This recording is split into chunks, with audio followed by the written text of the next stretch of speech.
Hey guys, it's me Rocky, and I'm going to be demonstrating some of the different kinds of knots and how to tie them.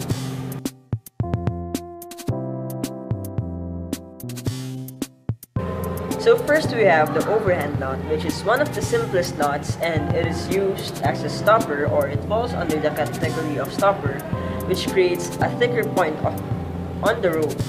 And it is also used to stop the rope from unweaving or unraveling. So we have this rope right here, which could unravel at any time. So we're going to use the overhand knot to stop it from unraveling or unweaving. So to do that, you just have to make a circle near this point. Get the working end, make a loop, a circle or a loop. You get the working end. The working end is the one you move to make a knot. The one that you move.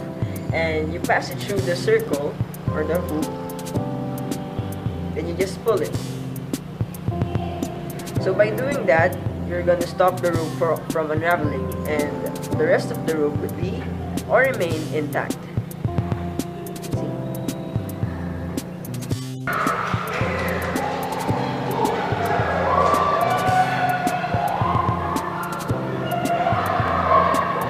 Now we have the half hitch. Hitches are used to tie a rope onto an object or a pole. So to do the half hitch, you're just going to do basically an overhand knot on a pole. So we have this pole right here. So my teacher says that it's not like the overhand knot, but I think for me it is, because it follows the same movement, the same technique. You make a loop or a hoop, and then you pass through the working end. So now we're going to do that onto a pole. So you're going to make a hoop, and then you're gonna get the working end and pass it through the hole or the eye of the loop. Now you have a half hitch. So the next one is the double half hitch, which is just 2 half hitches.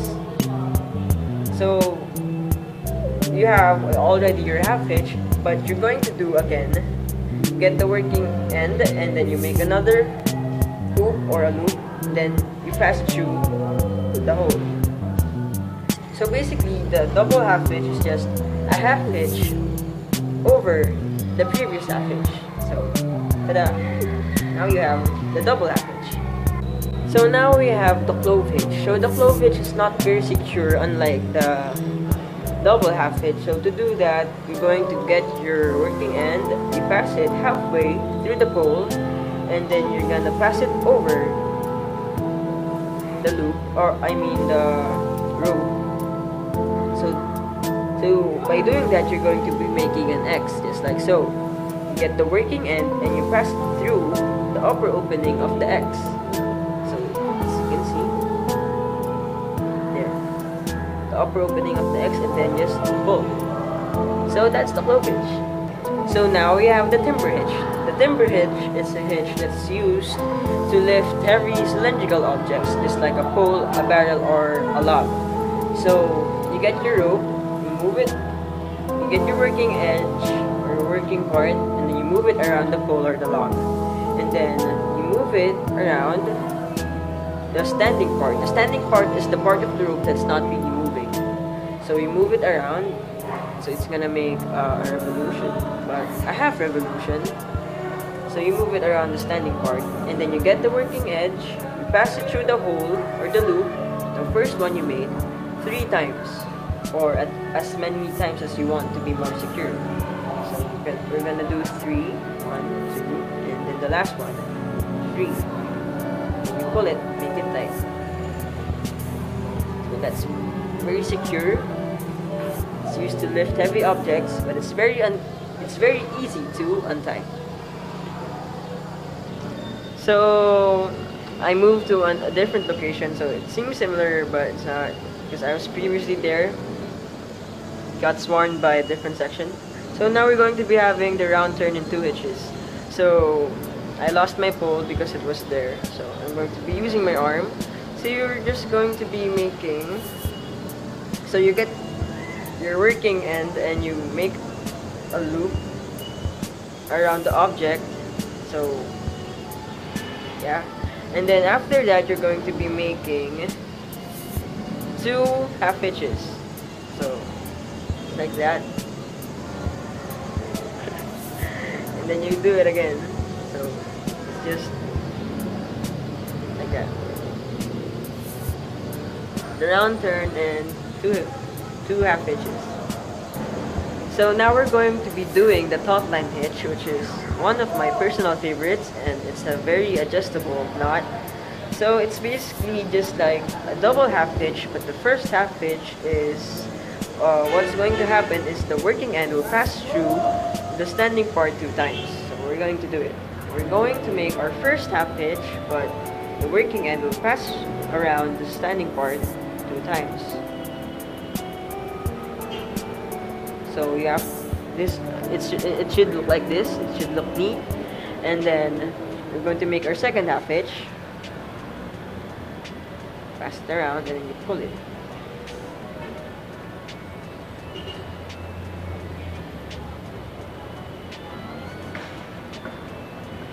So this stitch is going to be adjustable, so you can make the loop shorter or bigger depending on your rope size.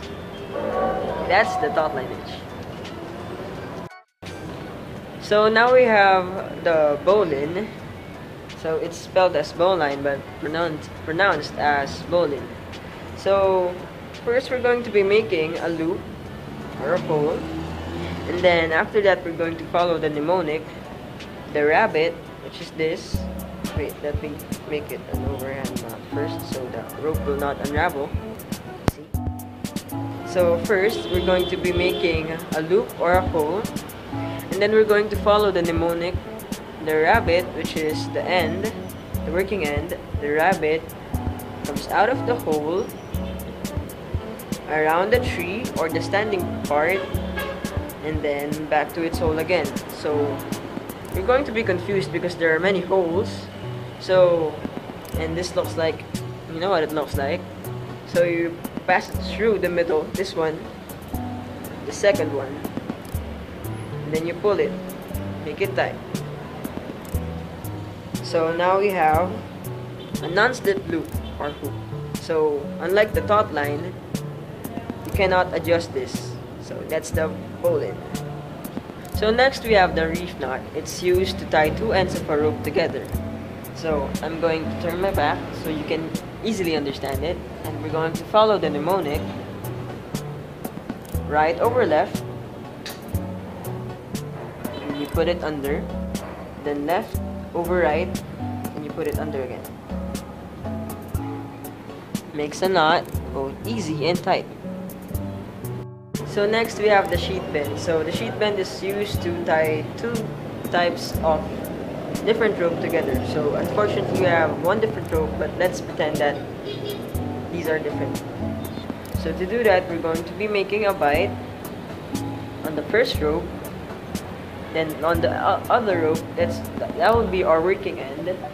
So you get the bite, get the working end, pass it under, going over, pass through the bite, and then this will go under the bite and around it, so it would look like that.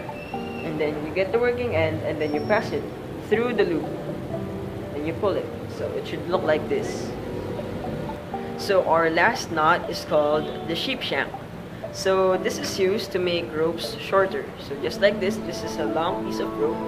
So to do this, you're going to make 2 opposite facing bites, just like this, and then we're going to make loops here and here, both ends.